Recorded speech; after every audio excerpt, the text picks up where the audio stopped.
Good afternoon, everybody. Welcome once again to another live stream. What a week it has been. It's I should I should start that over. Welcome to this week, and what a week it has been. Whew. Anyway, it's great to be back here again on another Sunday afternoon. This is going to be, I think, a fantastic stream. We got a lot of good news going on, and well, we got different little things. I want to talk a little bit about the channel memberships. I want to talk a little bit about what we got coming up in the next little while. I want to talk about a new series as well that we have that's going to be coming out pretty darn soon. And we'll just go from there. First off, I will say hello to those in the house. We got Jill saying hello. Good Sunday afternoon. Abalash is saying good afternoon, BBA. And Jonathan Montgomery is saying, go, banana bread. I like the banana bread. And Vic has made it at the beginning of the stream. Normally, Vic comes in right towards the end. So fantastic to see you. And of course, those of you catching this on the replay, a huge thank you to you guys as well. I think about 75% of my overall views come in on the replay. So you guys are all pretty darn important as well. All right. Whew. Over on the news board, we've changed the colors up a little bit. Try to see if we can get ourselves any better when it comes to the actual font, the color. Well, more the color than anything else. I found the black just wasn't standing out. So hopefully this yellow is going to work. If not, we can always continue to tinker with it. But I think I'm happy with it for now. And Vic is asking, are you attending any Blossom events? Would love to meet a celebrity like you. If I'm a celebrity, it would be more of a pseudo celebrity, maybe, and even that's a bit of a stretch. Here's the thing: I looked at the two events in Toronto and Montreal. Want to go, but right now it doesn't look like it's in the cards unless something changes. Part of it is with the health issues that I've had recently. I'm doing daily monitoring. I'd have to drag all the equipment with me. So that kind of ruled Toronto out. It's just too far. There's no way I could get back here in time without dragging the equipment with me. Montreal, it's still a possibility, but I would not count on it, although I really, really would like to go. So I'll just put that out there. Mugsy's in the house. Hello, Mugsy. Good to see you. All right, a little bit about channel memberships. So over on the channel memberships, well, I guess it's still here. Those people who are subscribed to the channel, we normally have an exclusive video every single week. We did, it's kind of a drop in the hat thing. I just dropped a live stream the other day for them. I was just like, wow, let's just do that. So we did that. I really kind of liked it. And I think most of the things that get voted for by the community are things that I can live stream. So, and it's funny because almost every single vote, somebody has asked for a live stream. So that's what I'm going to do, exclusive live streams, unless of course I have a topic that's voted through that really doesn't work in a live stream. But other than that, yeah, we're looking at doing good old live streams. So that's one of those things that we're going to do. Probably about 30 minutes, I think, and it'll be Thursday nights. I have to get the date set up, whether it'll be the third Thursday of every month or what it is, but it'll just be a little bit later in the evening. So probably like 7 o'clock or something like that, because I think that's a good time to do that. So anyway, that's what's happening with that. If, of course, you're not a channel member and you want to see the last one, although mind you, I was still working some of the kinks out, so I don't think it was that good, but those will get better, of course, with time.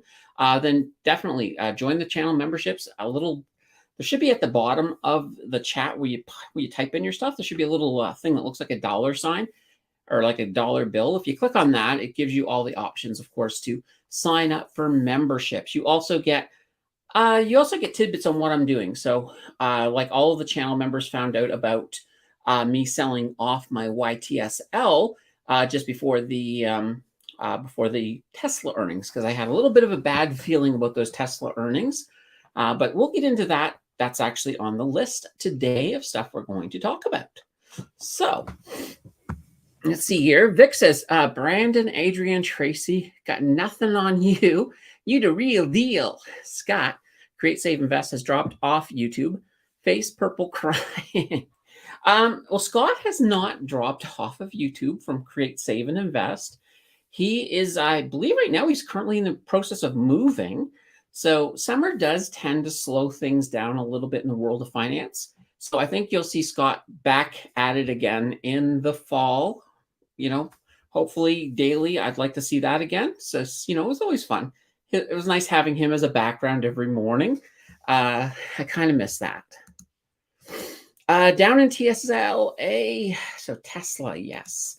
And we'll talk a little bit about Tesla, so don't worry too much about that. Okay, let's get to our first story. Let's break the story thing, and we'll get that going. All right, so the first story is about tech in Canada. So one of the big issues that we have had in Canada has been, a brain drain. So a lot of people in Canada will, they'll learn a degree, they'll get their education, and then they'll be offered bigger dollars in the States. So that happens to a lot of Canadian nurses, doctors.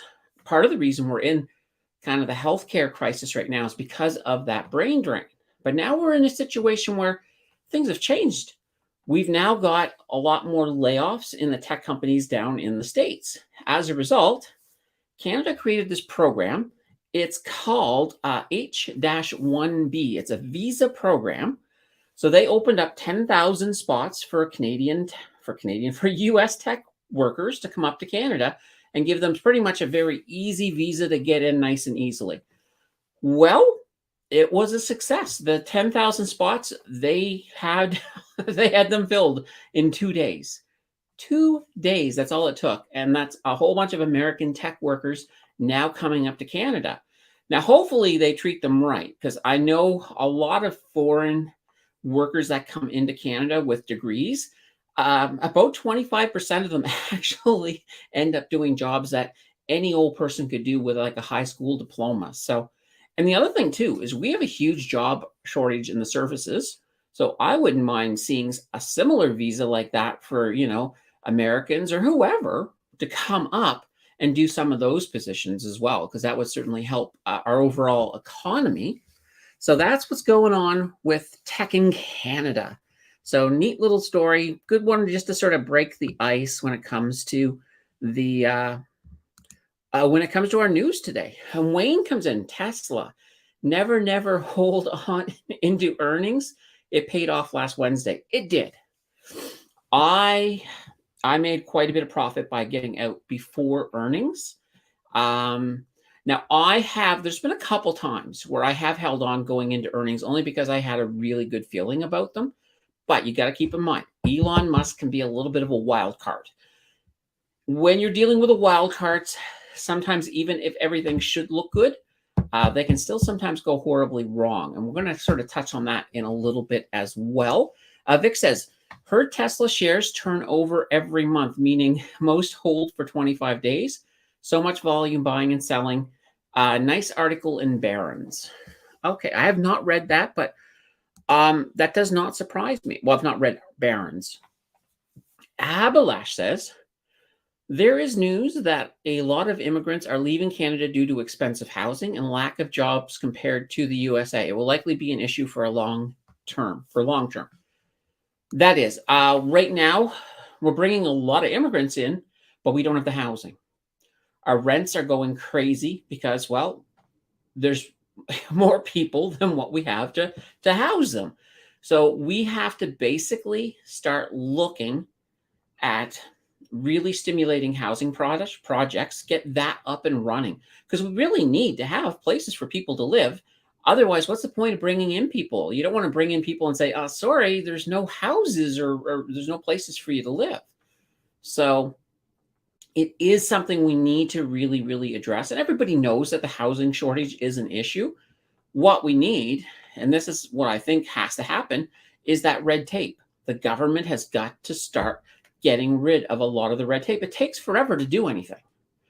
And that's not just with our industries, but that's also with housing. And that's one of the reasons that you remember a couple of weeks ago, we talked about some of the Native Canadians starting to build places on their land so that they could, well, they can take advantage of renting out some of these places, but they can do it much faster because they don't have all of the red tape that everybody else does. All right.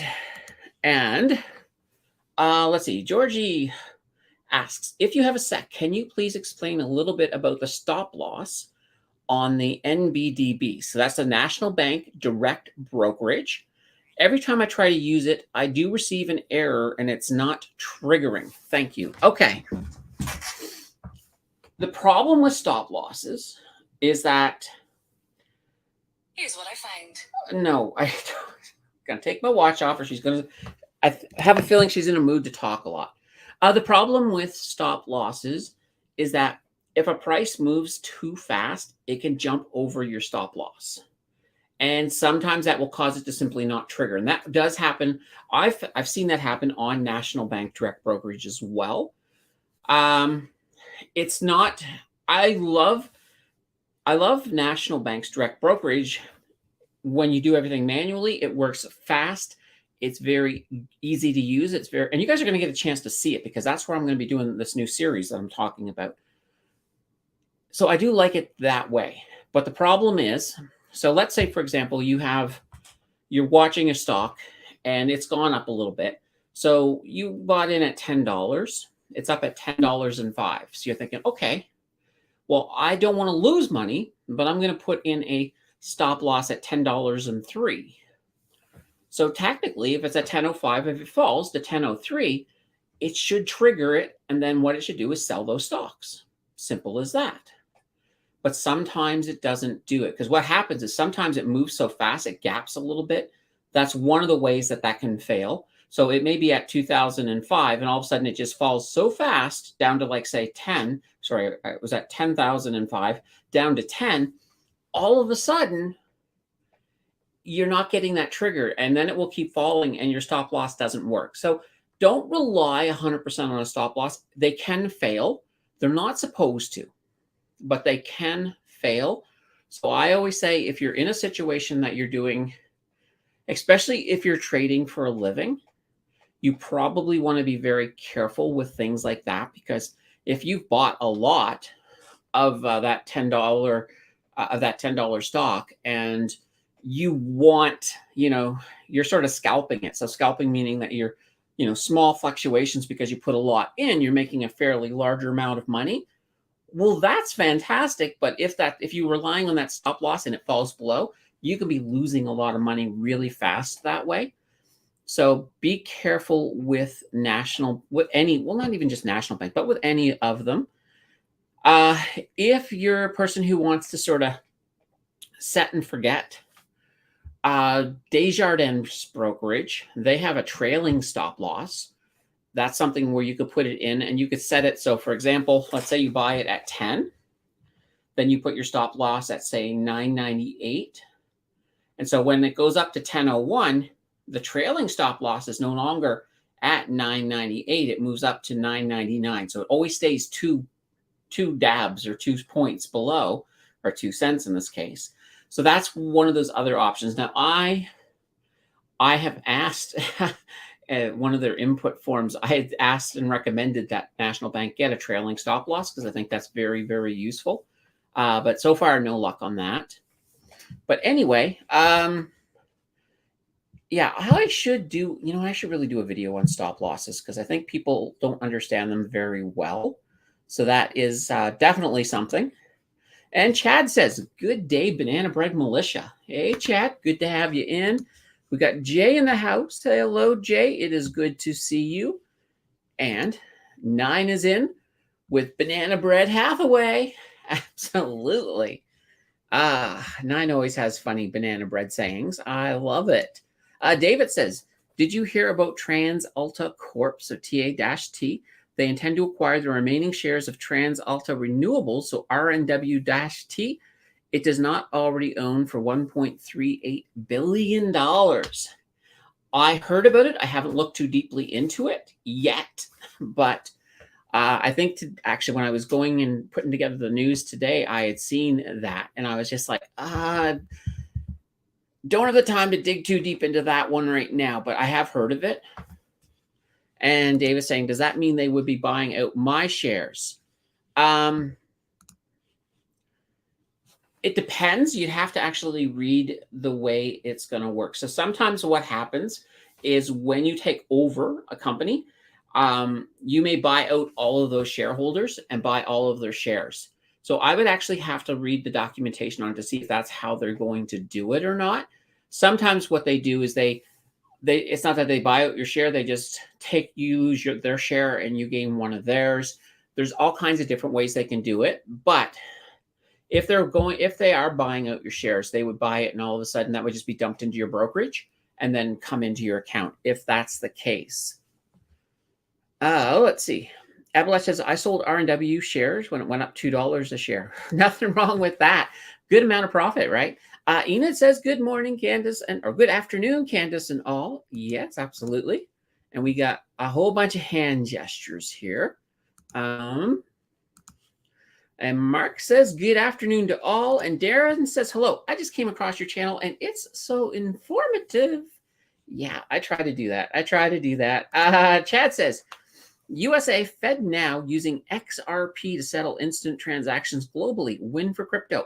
Yes, XRP is definitely, since they won their battle with the SEC, they have been getting very confident. So they're at that point that banks, I think, are going to start using them for their international transactions. Now, nothing's official yet, but I have a better feeling about XRP than I've ever had in the past. So that goes to show something right there. One of the best channels out there in cyberspace.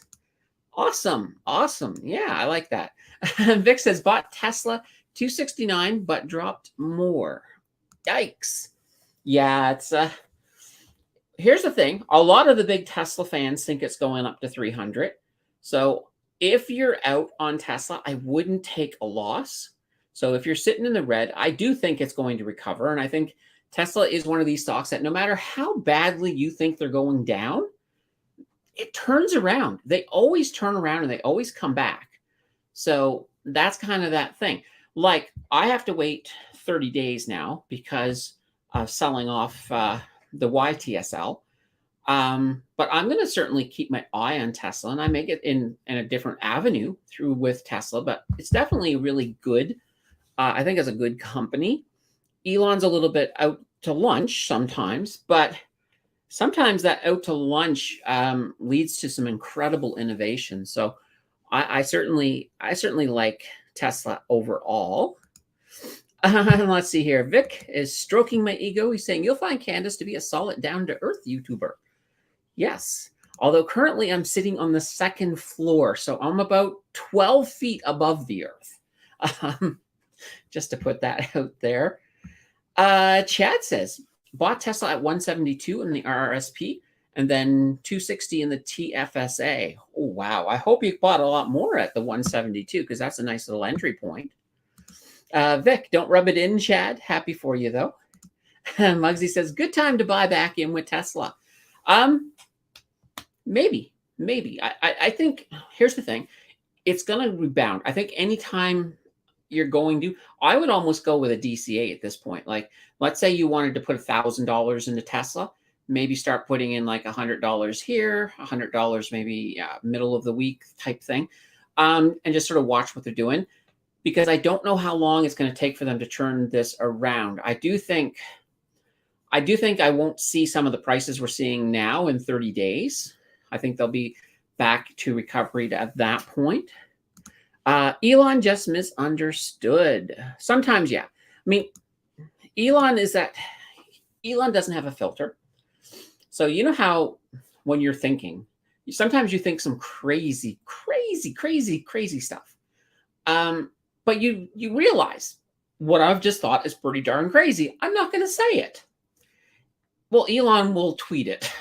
That's just the way it is. So you have to take what he says sometimes with a grain of salt.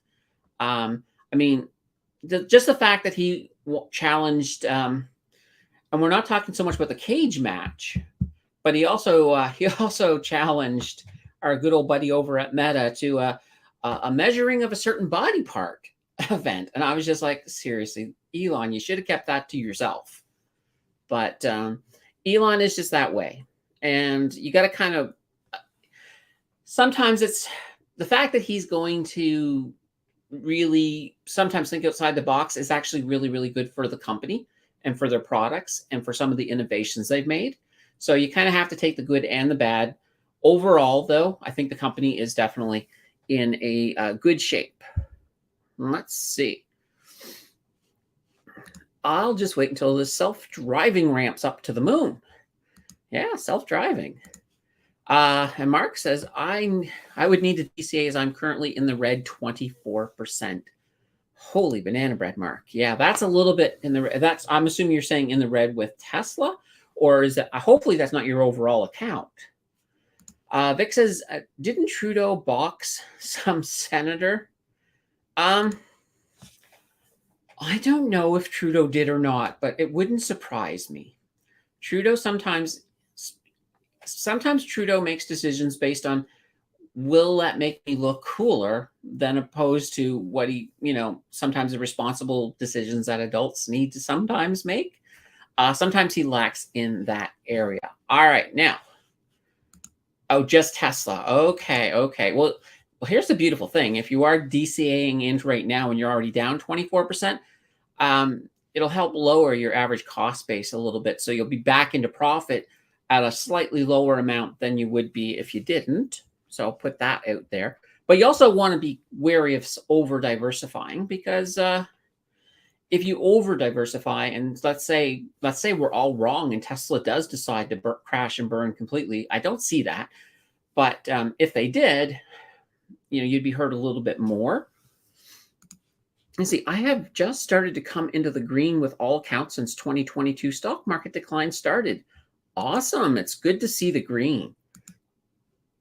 And boxed a Brazu, or however his name is pronounced, or Brazo maybe. Okay. Well, that does not surprise me. I've never really followed the Trudeau Boxing League, I guess, if that's what we want to call it. Yeah. All right. Let's actually jump on here to the next story. And oh, this is interesting. Just give me 2 shakes of a lamb's tail. I don't know what happened, but I had one of my panels disappear. There we go. I got it back. All right. Inflation in the G7. So this week, one of the big things that did come out, of course, was our CPI. And we did really well. Our CPI came in at, 2.8%, not bad. But you have to take that into consideration, that doesn't include, that's mostly including, because that includes everything. You've got the gas, the fact that gas is so far down, that's really pulling that number down. So it's a bit deceptive. That's why core CPI is a little bit better, because core CPI strips out the gas and strips out the food. So that way there you're left with basically a more realistic number, and that's at 4%. So there's still a little more room to come down. Hopefully, though, and I'm hoping the Bank of Canada is going to sort of sit back, and when they meet in September, maybe they'll pause those rate hikes for a while. That's what I would like to see. Now, here's an interesting thing, though. I just run into this little list. So the G7 right now, here is the ranking. So in 7th place right now is the UK. So they still have pretty high inflation. They're sitting at 8.7%. Germany also up there pretty big. They're at 6.4%. Italy is pretty much tied with Germany. They're at 6.4%. France comes in at 4.5%. Japan is sitting at 3.2%. Then number 2 is the US, and they have 3%, and we're actually number 1 in the G7. We have the lowest rating, 2.8%. So that's kind of interesting. So anytime that Trudeau doesn't want to answer a question in question period, he's going to be like, did you know Canada is number 1 in the G7 in inflation? So that we're going to hear that a lot. If you listen to any of question period, or anytime Trudeau is responding to questions from pretty much anybody, you can almost guarantee this is going to be one of those deflection points that politicians love to use. Oh dear. And let's see, Vic, as I get green from buying high of 2021, going to cash for a bit, but RBC Direct Invest won't let me buy cash ETF. That's right. A lot of direct banks, so a lot of the bank brokerages, if they have a similar product, they will not let you buy some of these ETFs. So cash is an ETF that gives you, well, it gives you interest. So 5.25, it may have gone up. I haven't checked that yet, but it was at 5.25, and we have had another rate hike, so it might be up a little higher. It's a good way to hold cash in your account in a form that's liquid, because you can just cash it in and out whenever you want to, just like any other ETF. So that is one of those nice things. And some banks won't let you have it because they want you to buy their product, which isn't going to give you the same amount of interest. So keep that in mind. Vic says RBC and BMO won't let you buy cash, but others do. Unbelievable. Yeah. Like, I'm pretty sure I can get it on National Bank. Well, and we'll find that out soon. Chad says buy PSA and HISA. So yeah, PSA is actually one of the longest of these cash ETFs that have been around. I actually did a video, was it maybe 3 weeks ago, on these cash ETFs. So if you're interested in them, check that out. I've got a few in there and I got them all broken down for you. And then Chad says, I love to box with JT, with Justin Trudeau. Same with the rest of Canada. Yeah, I think you get a lot of people lining up to box the Prime Minister. Maybe, try to knock some sense into him, fiscal sense, hopefully. Will the Bank of Canada still increase the prime rate again? The pundits seem mixed on their opinions. The problem is, when we talked about that CPI, the core is at 4%. So they want it down to 2%. So it's not the 2.8 they're really looking at. They look more at the core than they do at the regular CPI. So I think they're still going to pause it, at least for one cycle, maybe two, just to sort of let the previous rate hikes have a chance to work their way through the system. So there should be a break. But will that stay? If inflation doesn't keep coming down, and if it finds that it's going to get sticky, I think they will raise it. But hopefully it doesn't get sticky, because I would certainly like to, I think a lot of Canadians would certainly like to say no more at this point. Let's see here. Vic says Constellation Software on a tear. Yeah. The biggest stumble block to Constellation is their share price is really, really high. Now, I do think you can get them on fractional, but even still, they are pretty much the hottest tech stock in Canada right now. But they're definitely on a tear, as Vic had said. And he's saying we'll be at 3,000. Yeah, so they're like more than they're moving towards 3,000. So they're a pretty expensive stock, but they have a good business model, and I think they're going to do fine. All right, now let us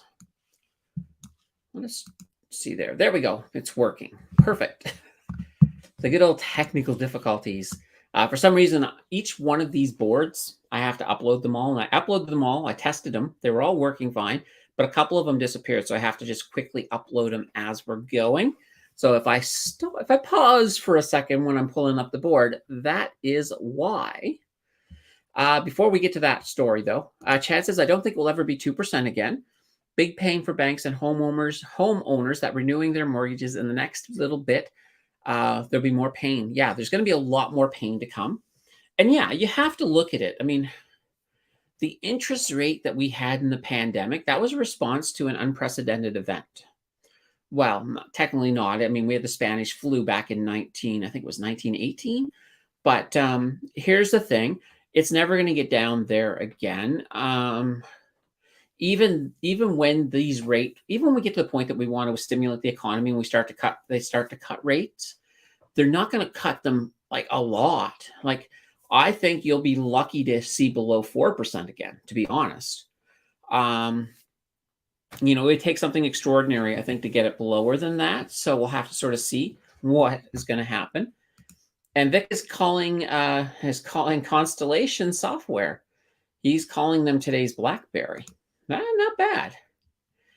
Ironically, years ago, 4 to 5% was great. Oh yeah, absolutely.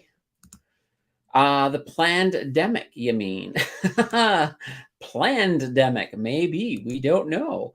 For mortgages. All right. Now, the Ajax of Apple. So Apple has created this framework. It's called Ajax. And what Ajax do is it can create large language models, which is kind of well, ChatGPT is a large language model. So they have been developing this framework to make it a little bit easier to make new ones. Internally, they have created a chatbot that they use internally. It is called, and they're calling it internally. I just said internally 3 times. Well, 4 technically. It's called Apple GPT. Now, there's no plans to actually release this to the public. But here's the thing. So many people have Apple products, and we're always relying on Siri. Why not just make a Siri GPT? I want a smarter Siri. Turn Siri into a large language model so that she could actually be useful.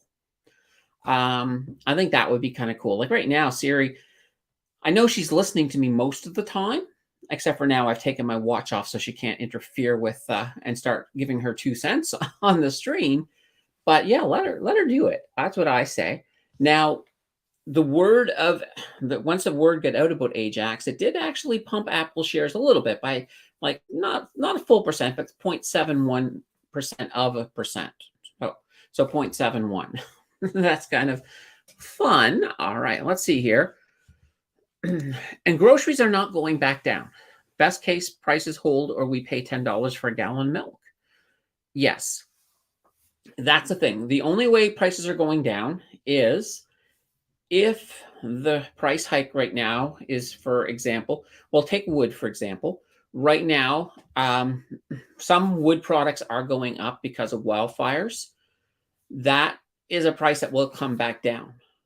But when you're talking about food and normal things with inflation, all we're trying to do is get inflation down to 2%, meaning that, if you're paying $10 for a gallon of milk, next year you're going to be paying, well, 2% more. So that's like, what's that? $10.20. That's kind of the way things work. So that's what we're trying to do. Prices are going to keep going up.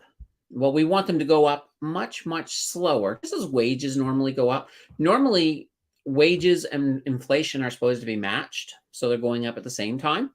But right now, we're in a situation where inflation's been going up a lot faster than wages. So everybody has effectively gotten poorer. It's just, it's the way it goes, unfortunately. And I don't think, though, that gap's ever going to get made up. So I think it's just a situation where the stuff you could afford before the pandemic, you may not be able to afford after the pandemic or, or today, or even once we get inflation under control. So that's just our new reality that is out there. So when it comes, and that's where investing is so important, because you guys are the people who are making that extra money. You're making some passive money. So you've got extra money coming into the system that people who don't invest don't have. And that's going to help you. And the object with that is you want to always make sure you're making more than inflation, and that's helping you grow. So that way there, when you do get to that point, when you retire, you guys will all be in good shape. You'll be able to retire. You'll be able to enjoy your later years in life. You'll be able to, heck, if you're young, like if you're whoever the youngest person is right now listening to this, they're going to be in awesome shape because they're probably going to have a nice sizable portfolio to leave to the next generation, which is going to be great. Because if you think about it, right now, most people, the only way they're getting a house is if they inherit it, just because of the cost, right? Vic says organic milk at $10 a gallon or $3.89 a liter. All right. Now, I will say I know a lot of people, the organic people out there are like, you got to buy organic. You can't have all these chemicals and stuff. But the reality is, half the organic stuff has a fair amount of chemicals in it. There's not a lot of difference. Um, some organic food is is definitely good, but just because there's an organic label stamped on something, um, I always say look, well, do a little bit of research on it before you start paying an extra couple bucks for something that just says organic. But that's just me. That's just me. If you really, really are totally organic, here's what I would say: if you want to be organic, don't go to your grocery store and buy something that says organic. Go to a friggin' local farmer and buy directly from them. You can't get more organic than that. And they're not going to milk the price right out of you like the grocery stores would.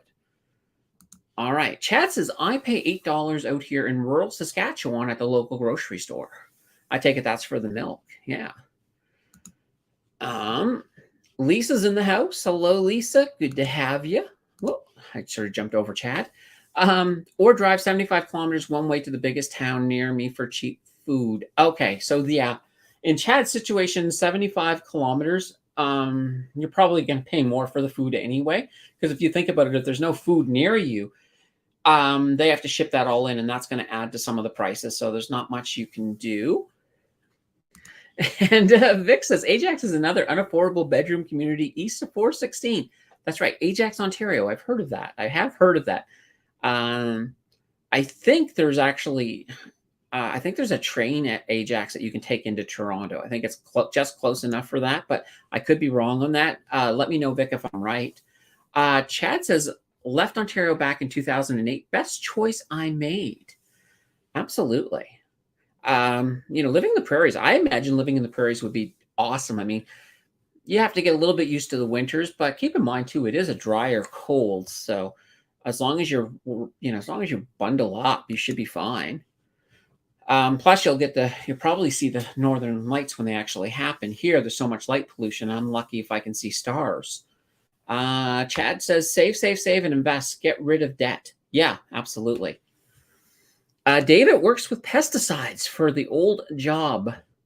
The organics use pesticides. Yes, they do. Yes, they do. But some people see that word organic and they think no chemicals, nothing. But they're wrong. and David's sort of proof of that. Enid says milk is bad for our bodies, just good for babies. Yeah, I actually drink with my cereal. I drink cashew milk actually. It's very rare. I think the only bit of cow milk I have is I do have a little bit of cream in my coffee. That's about it. All right. So that was that one. All right. Let's get to we'll do number 4 here. Just give me a second here. Trying to get these things to line up. There we go. 4 is one of the ones that was missing. Now bring it over. And you know what? Just before I do this, I'm going to grab 5 as well, because 5 for some reason went missing on me. All right, 4, 5. And there is 6. All right, we're good now. Perfect. All right, there we go. Actually, sorry, we need to be on, we're on 5. We're on 4. I just brought 5 in. I was like, wait a minute. No. All right, the Google News. Here's an interesting little story about Google. So Google has a new generative AI tool. It's basically a news tool, and they're calling it Genesis. Now, it doesn't make great music, but apparently reporters can feed some information into it, and it will then print out a draft of the news story for them. So that they can then, they'll of course edit it. Hopefully they edit it, because you know how AI can sometimes get things wrong. Now Google has pitched it to both the Wall Street Journal and the New York Times. Now already, just to sort of give this some context, BuzzFeed and the Associated Press, they're already using AI for some of their stories. So that's kind of a good thing. I said what Enid said here. I'm just going to pop this up here. Cashew milk is great, but not the cereal. Yeah, yeah, I know. Everybody says bad things about grains. See you all the stars and lights to only 10 houses in my hamlet, no light pollution. Yeah, absolutely. That would be kind of cool. But yeah, so getting back to the news story, AI is, I mean, it's getting more and more ingrained into everything that we do. It'll be interesting to see whether people do this, but you have to be careful because right now AI is not at the point where it will, because AI will sometimes just completely make up stuff because it's almost like AI wants to please us. I mean, that's an emotion that doesn't have it, but sometimes it will just do that. It's like, oh, this is what you want. I don't have anything on that, so I'm just going to make it up. And it's done it. It's done things like made up cases that didn't exist for lawyers who were using it. And it's it's not there yet. So you have to do a lot of hand holding. I find like what I use AI for myself is I will I will write something and I'll look at it and I'm like, oh, this is really bulky. I may just dump it into like Chat GPT and say, hey, see if you can just rearrange this a bit to make it a little bit less bulky. And then I'll take that out. And I usually still end up editing it further anyway. But that's kind of the route that I do. Like I would never, one of the things I'll never do is I won't let ChatGPT like write something completely and and just go with it. It's like you got to fact check everything. Luckily, the stuff I ask, I'm giving it the information so I know the information is right. And then I'm still double checking in just to make sure it doesn't decide to, you know, go off on a tangent and pull something in crazy because it can sometimes do that. All right. Let's move right over to the next story. We'll get that one out of the way since I already kind of was there. So the PC port strike. This whole thing is hilarious. Well, it's not because, it's not a good strike because it does affect the supply chain.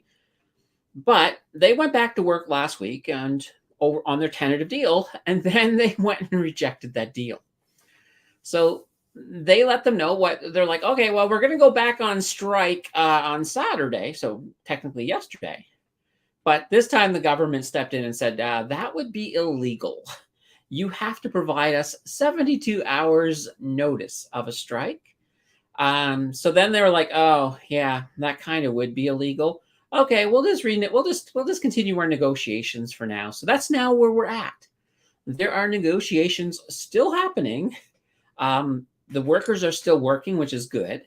So hopefully they can come to an agreement because I don't want to see the BC port strike in my news feed next week. I'd like to see it be done and over with. So we'll keep that going. All right. And then our next story, no grain for you. So our good old buddies in Russia have decided they don't want to renew the grain deal with the Ukraine. So initially they were allowing the Ukraine to ship grain out so that, it would, it wouldn't basically hurt the food supply. Because that was a big issue when the war started. A lot of grain prices went through the roof. Now the deal has expired, and Russia has said, "Yeah, we're not renewing it."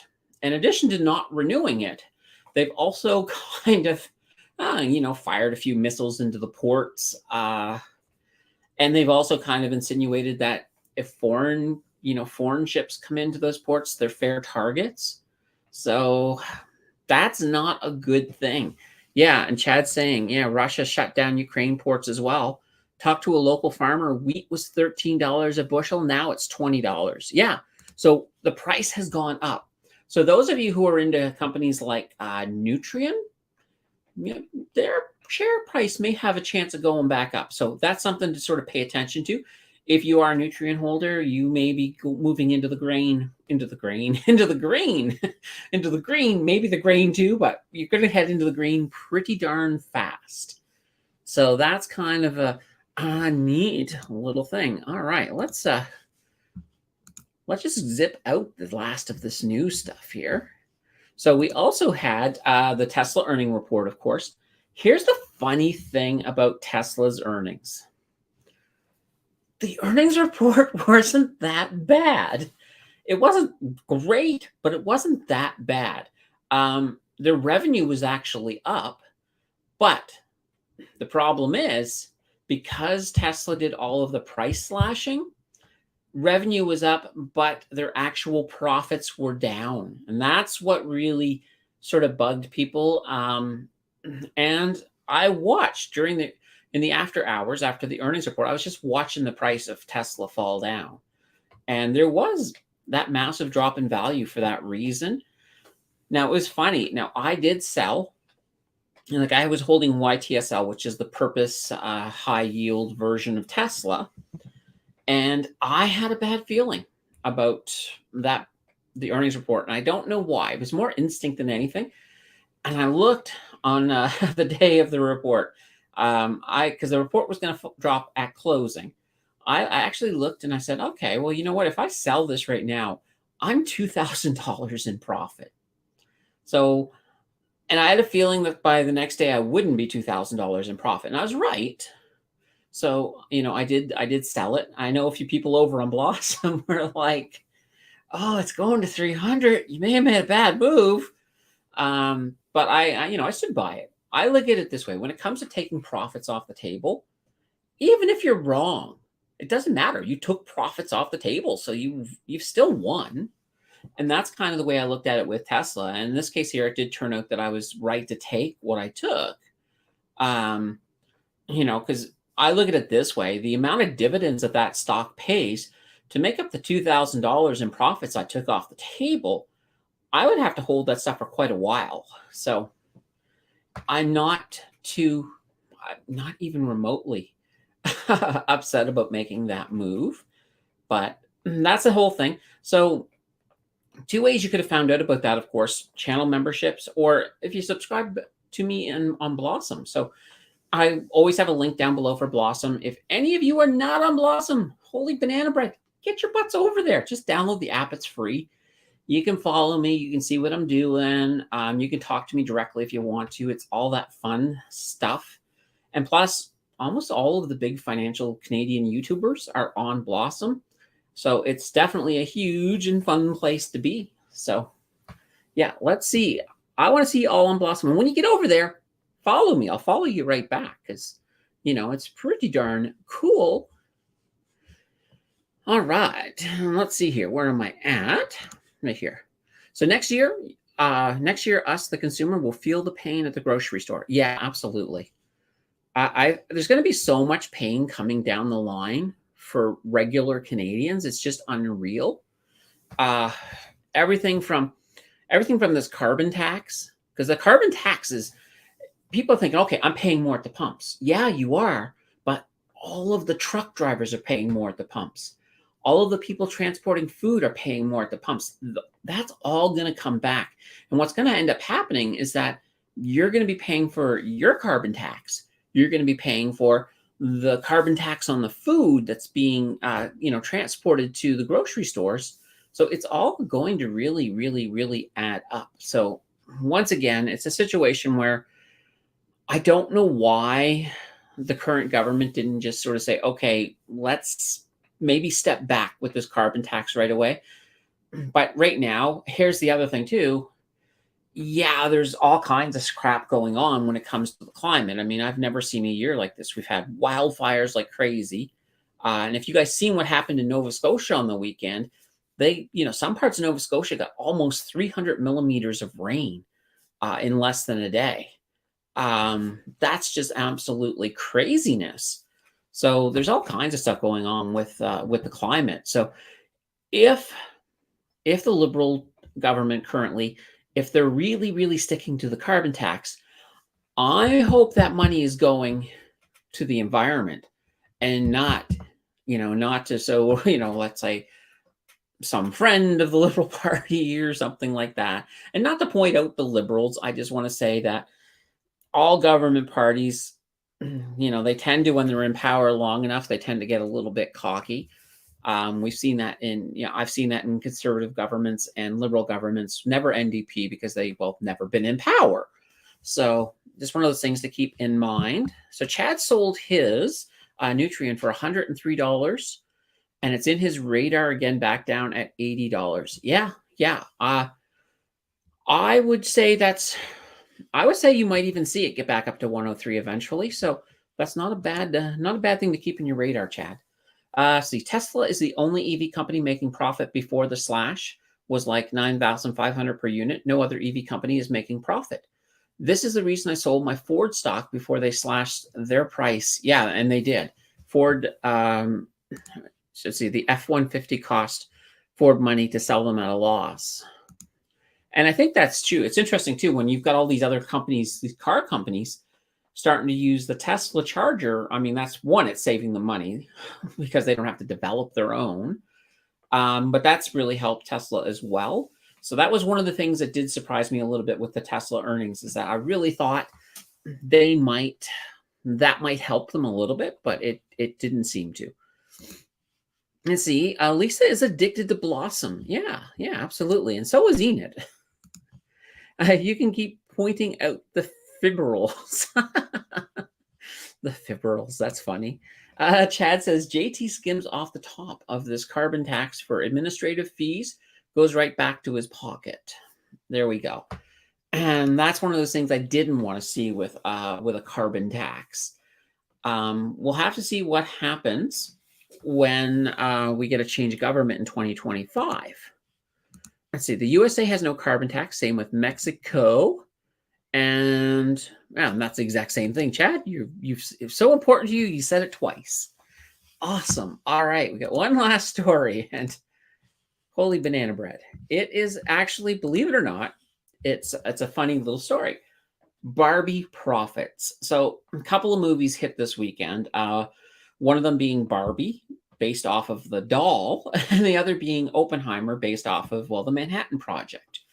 They we're kind of like in a battle to see who would win the weekend, and Barbie has absolutely, undeniably won the weekend. So here, I'll give you an idea here. Let's see. So the Barbie movie took in $155 million domestically. And if you add in all of the tickets across the world, 337 million. Now, this is a movie that cost 145 million to make. So they're in the profit. So how is this an investment opportunity, though? Well, Mattel owns Barbie. So MAT on the NYSE. And here's the thing: in the buildup for this movie, their stock's already gone up 19%. And it's predicted, a lot of economists are actually predicting that Mattel is going to make some really good revenue for the rest of the year just from the positivity coming off of this movie. All of a sudden, you're going to have a whole bunch of people who want Barbies again, like kids and things. So, if you're looking for perhaps an easy ride for your RRSP or something like that, you might want to look at Mattel. So Mattel is it's looking to be going up now. Awesome. All right. Now now that we're finished the main news, just get us back to there we go. All right. So what do we got coming on next week? So next week in Canada, we actually have a monthly GDP report that comes out on Friday. They are expecting our GDP for last month to be going up 0.4%. In the U.S., we got the Fed's meeting on Wednesday, and we're going to see if they have a rate hike because the Fed, they might. I'm not 100% sure yet. It's a hard one to call. I'm going to say they're going to do it. I'm going to say they're going to do it because I think the Fed would rather overdo it than underdo it, and they did do a pause last time. So now earnings reports coming out this week. We got a good amount of Canadian ones. So both railroads are coming out. So the CNR and Canadian Pacific Kansas Southern, so CP, they're coming out. Now the CNR was pretty flat in the last quarter, so I'm not expecting much from that earnings report. Now the CP Kansas Southern, it's so hard to say. I'm so used to just saying Canadian Pacific. So CP anyway, they did have a little bit of momentum up. So I'm still not thinking there's going to be much out of that earnings report, but there was a little bit of positivity in it. So out of the two railroads, I think CP will probably have a better earnings report than CNR. Energy-wise, we have three energy companies having earnings reports out this week. So TC Energy Corp, so TRP, Synovus Energy, CVE, and Imperial Oil, IMO. Now, here's the problem, though. Right now, the oil sector has been struggling still. We're starting to see a little bit of a rebound, but that rebound technically came after the end of that second quarter. So for TC Energy and Synovus, they've both been down in that quarter. So I don't think we're going to see stellar reports. I think they still have a lot of money, though. Keep that in mind. You're probably still going to see that they're flush with money because most of the oil companies are. Imperial Oil, though, they really weren't down. They were flat in that period, but they've also got pretty stacked with money. The other big report coming out this week is Loblaws, so L. And believe it or not, with all of the extra charging and how much all of the money is going up with food, they were actually flat in the quarter. So I'm not really if all of the ones I mentioned today, if I had to bet on who would have the best, it'd be a tie between Imperial Oil and Canadian Pacific. So those two are definitely having some interesting stuff here. And let's see here. Chad says, world has never been more green, carbon tax, a joke. I know. I mean, that's the thing. I think people can do it without being taxed. I think businesses understand that people want to start seeing more environmental initiatives. They want to start seeing cleaner energy. They want to start seeing people being more sustainable and responsible. So I think you don't need a tax to accomplish that. So I would agree with that. So does Enid. And VDY, VVV, NID, CNR. There we go. And Carla's in the house. Hello, Carla. Good to see you. I don't think I've seen you before, Carla, but yet your image, your little profile picture looks familiar. So maybe I have. I'm not sure. Chad says, up 9%. CP should have bought more of last winter. Yeah, absolutely. Well, CP, when you're looking at the two railroads, CNR, I think, is the best bet overall for very long term. But I think in the short to midterm, I think CP is going to win that battle. I think CP, because of the closure of the deal with Kansas City Southern, that gives them the longest continuous railroad from Canada into the Mexico, and they're the only rail company that has all three in that North American corridor. So, in the past, a lot of people maybe they would send product down through CN down towards the Gulf, and then in the Gulf maybe they switched over to Kansas City. But now you can just ride CP all the way there. So that I think is going to be very interesting. So let's see what's going on in the channel this week. Excuse me. All right, so we got a couple things coming up. I had originally thought about I was going to do a purpose video on Monday, but when it came time to research, I was looking at the purpose, looking at some of their newer ETFs, and I was kind of underwhelmed, and I was like, I want something fun. So instead, I had another request sitting there. Actually, I think Jill made this one. She thought it would be a good idea. And I was like, yeah, that sounds cool. It was for videos. It was for stocks that cost less than $10 with crazy returns. So I found 5 really big return stocks that have price tags that range basically between $1 and $10. So actually, none of them actually hit $10, but so they're small, very easy to afford stocks, and they have some of them have some really cool total returns. So you'll have to take a look at that. That's going to come out because I'll be filming it tomorrow and editing. So that will come out on Tuesday. Thursday is our next deep dive, and I believe Algonquin is winning. So if you haven't voted yet, go into the community tab and vote for who you want to see. Now, I also wanted to sort of explain what happened as well. So the community, the channel members had the opportunity to vote on how we handle those videos. So they voted that there's a 3-week lifespan for any one video. So once you enter into the vote, You have 3 weeks to win or you're gone. Simple as that. So I think decisive dividend, yes, came in. They did 3 weeks, which is too bad because I really wanted to do them. But don't worry. For those of you who are decisive dividend fans, very soon you're going to see them in something. So that is kind of cool. Yeah, so that's what we have coming up. Now, the following Tuesday, I wanted to talk a tiny bit about this series. So right now, I have some space in my TFSA. So I've got about little more than $10,000 space. So what I'm doing is I'm starting a brand new TFSA over on, I'm going to do it I can't do it. I can't have two of them in the same, simple, I don't think, but I'm going to do it over on National Bank.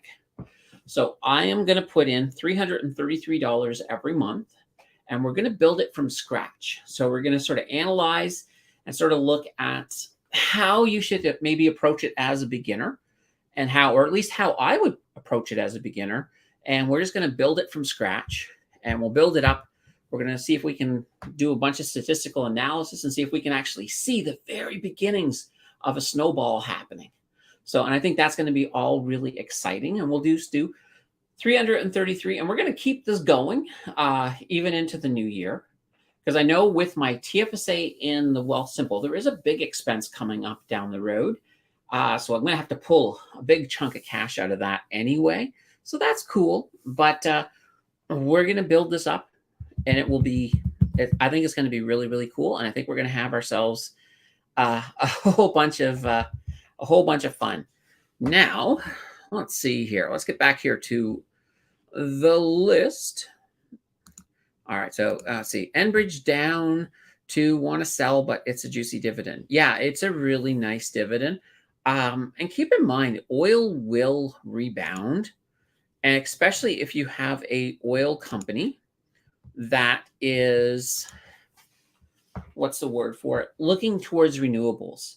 If you're building towards the future, and if you're making plans for what's going to happen after, after fossil fuels are no longer a thing, because, already in Europe is big time looking towards green technology, looking towards renewables.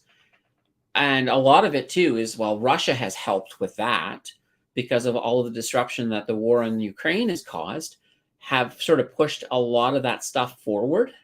Germany, though, is one country where they really, really have a lot of money into that sector. So it's something to sort of look at. And I think it's something that's going to be the way of the future.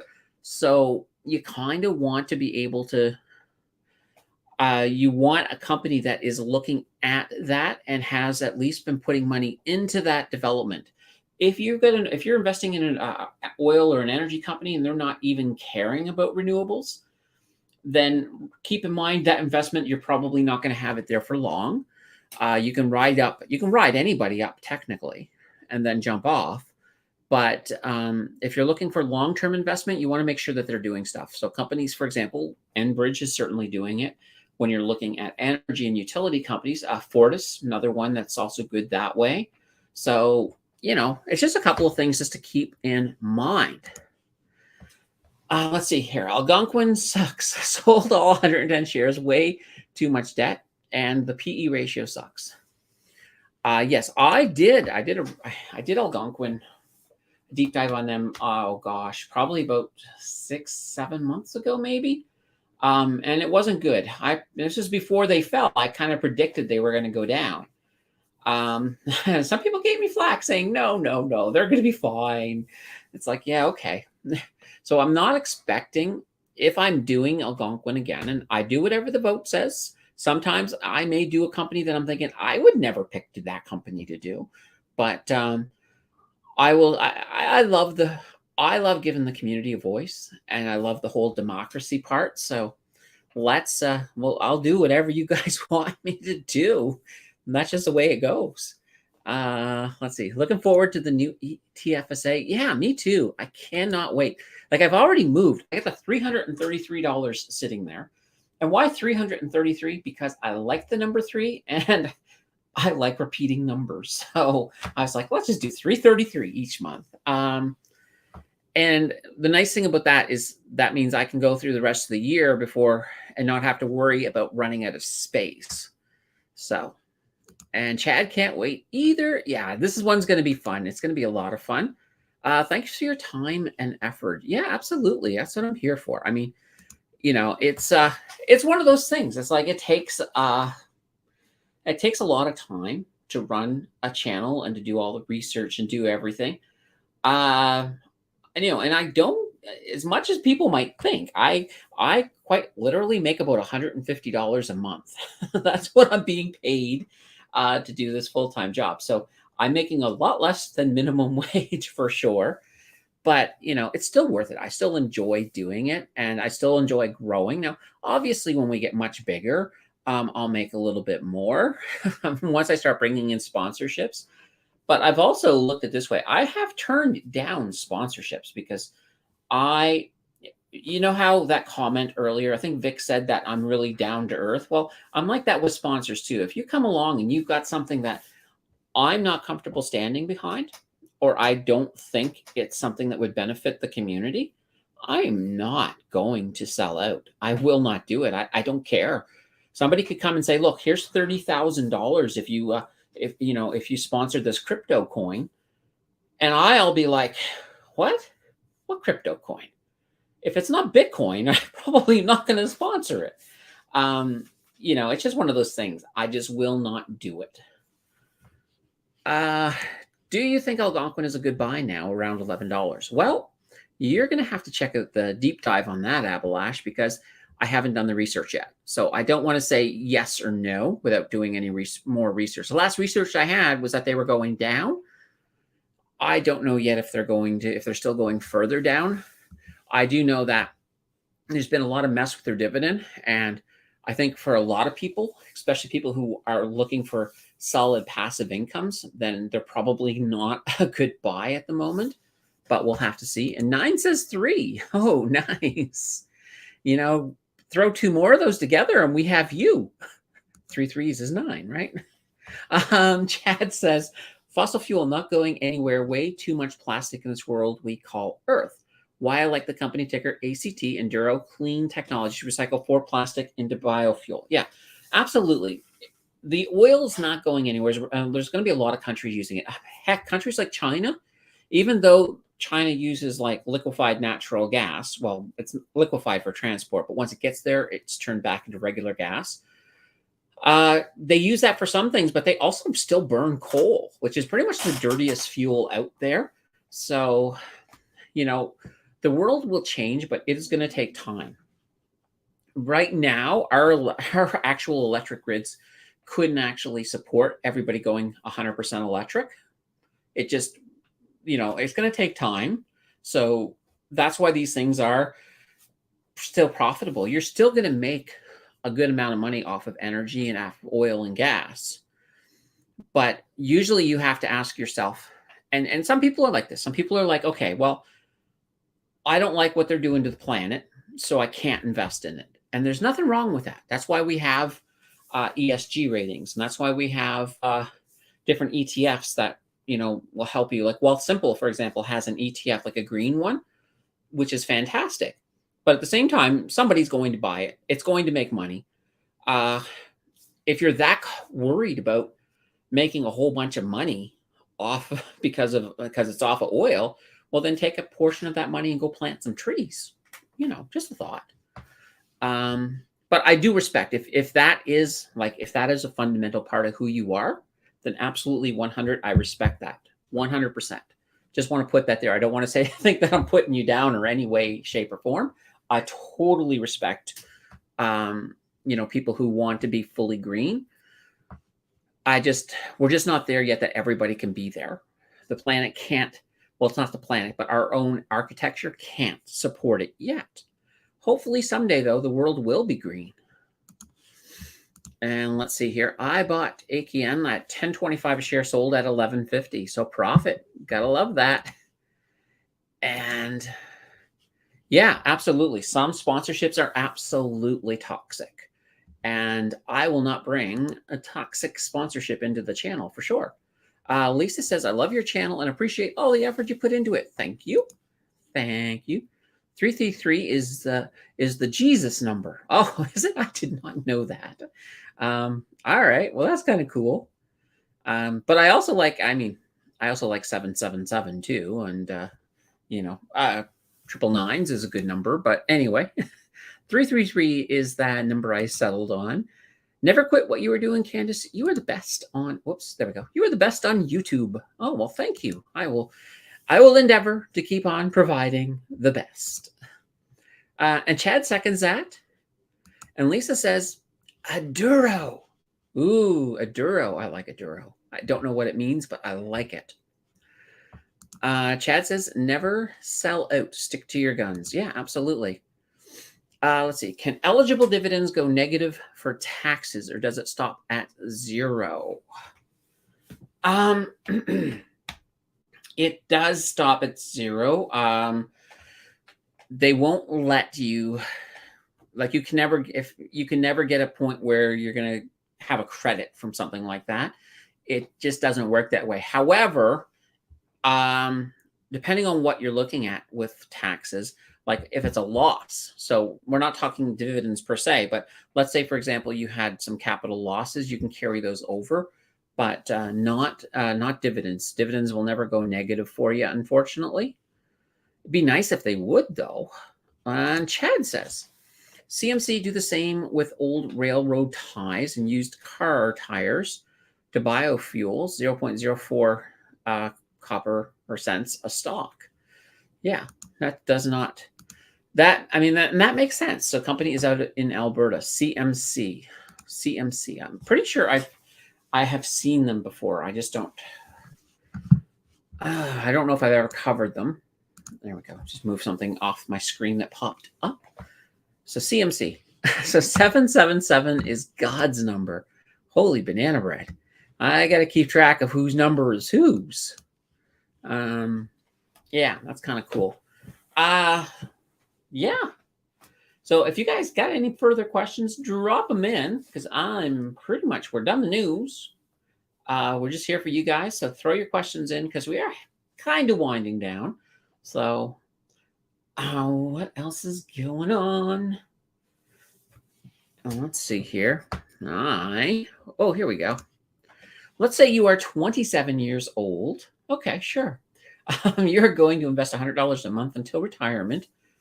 What do you invest in? Set and forget thoughts. Well, if I'm 27 and I'm looking to invest $100 a month until retirement, and you're thinking set and forget. So in a case like that, thank you, Chad. I would actually look at one of the Vanguard accounts. So an ETF. Chat mentioned VDY or VFV. I think those are also some good ones, because those are pretty much set and forget.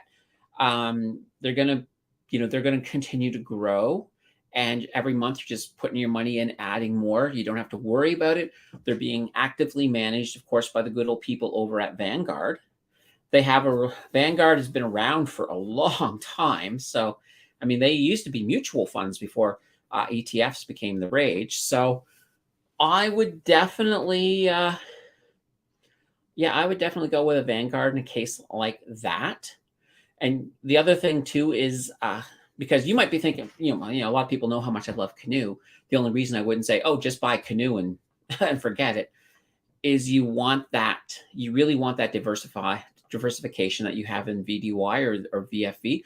Or another one is a VEXQ. That's like an all equity one. So that one's not a bad one as well. It doesn't have a lot of dividends. I think it pays annually. So, but it does give you exposure to foreign markets and emerging markets as well. Let's see. What do you think about ProREIT? PRV.UN. I have run into them before. I haven't looked at them recently, David, so I need to look at them, I think, again, before I really answer them, because they're not pulling up anything. I do know I've seen them before. Let's see. Chad says Scott holds CMC as a reminder for a loss. Yeah. Some people will do that. I have known investors who have made some bad moves, and They refuse to sell their bad moves because every time they see it, it reminds them to do some more due diligence before they jump in. I don't think if you make a bad move, if you need that reminder, just keep a share. Especially if there's no chance of of that company ever really recovering. Because I'm of that. There's a lot of investors who are like, I will not sell something if it's in the red. Well, I will sell something if it's in the red because that's what I call tax loss harvesting. So a lot of times, if I have stock A and stock B and they're both down 20%, but I know they're both going to come back up, well, I'll sell stock A, move it all over to stock B, because then stock B goes up. I've made my money back. I'm in great shape, but I've now taken that loss on stock A, so I can apply it against a capital gain on some other stock.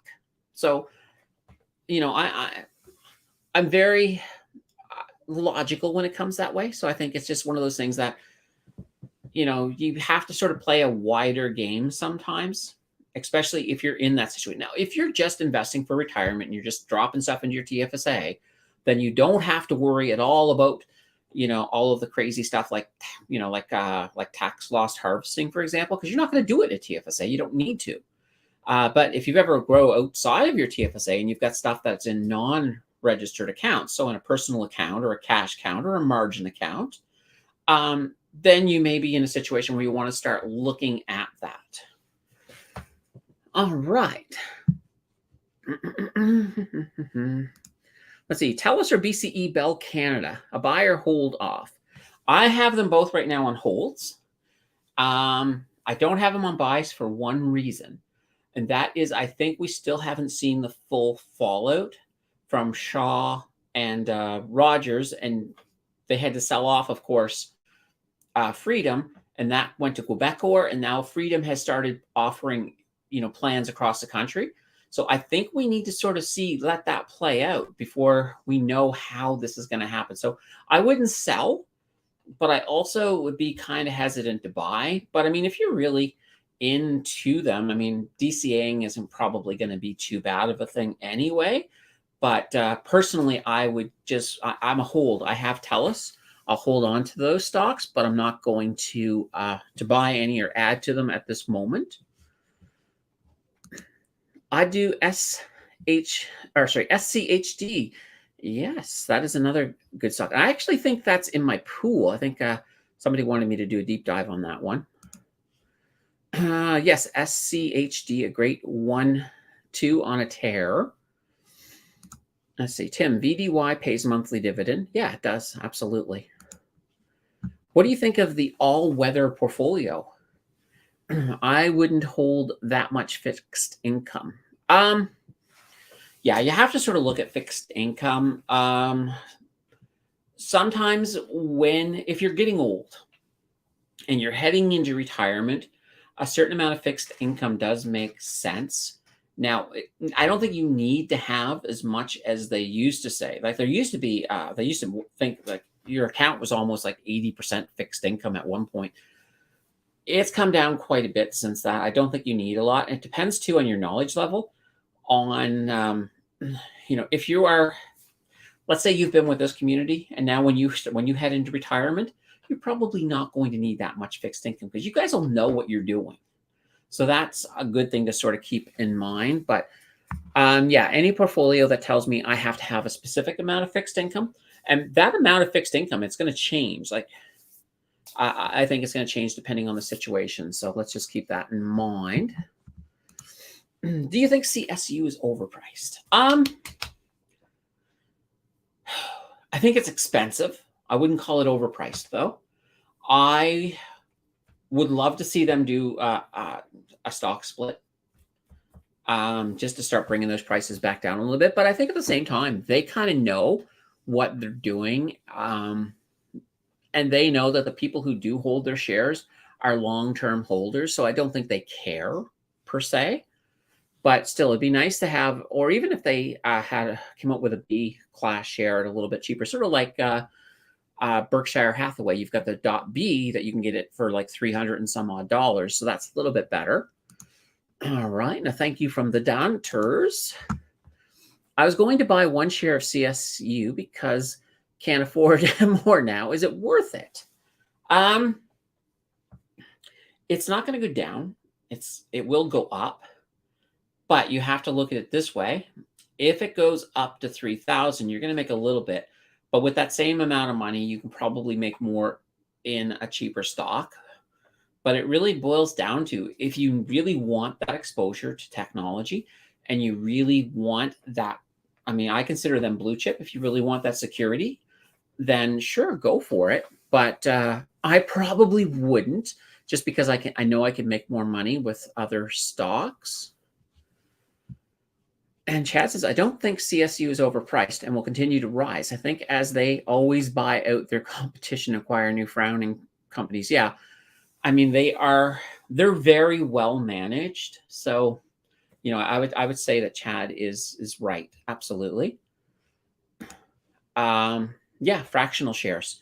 So if you're using Wealth Simple, you can get fractional shares there. So that's one of those things to keep in mind.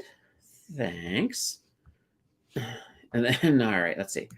Oh, you're on Quest Trades. You can't do fraction. Well, keep in mind if, there's nothing to say you can't have more than one brokerage. Now, if you do have two brokerages, though, and you're using a TFSA in both, remember to add those together. Just that way there you have an idea that you're not going over your contribution room. And Chad says, just switch to Wealth Simple, will you? I have an account there. Maybe start using it again. Yeah, there you go. Candace has a link, or I can share mine with you, but don't want to mow or grass. Okay. I got people to mow my lawn, though, because the house that I'm in, it's part of a community, and we have to pay. It's almost like a condo, but a house, and they mow the lawn. So no worries there, Chad. Let's see, QT. Yes, you can buy fractional shares. Oh, can you? I did not know. See, I don't use Questrade, so that's one of the things I don't know, but that would be kind of cool. All right, everybody. What a show. We always have so much fun here every Sunday. So we're going to be back again. Keep in mind, there's going to be bonus live streams for those of you who are community members. So that's kind of fun. We're going to look to sort of build that up, and we're just going to look to try to make the whole channel overall a great experience for everybody. So I got a lot of stuff planned. First up, of course, being that new series, and I cannot wait. And 9 finishes it off with banana bread. All right, that's a good word to end on. We're going to end on some banana bread. All right, everybody, take care. We will see you guys again next week. It will be a lot of fun. Wait 1 second. Come here. I don't know if she'll come. The kitten just entered the room. I know you guys said you wanted kitty cam, so I'm looking into that. Hey, come here. Come here, you little banana bread head. Ow. Come here. All right. There we go. Hey, look. Into the camera. Wave. All right. Goodbye, everybody. Oh, dear.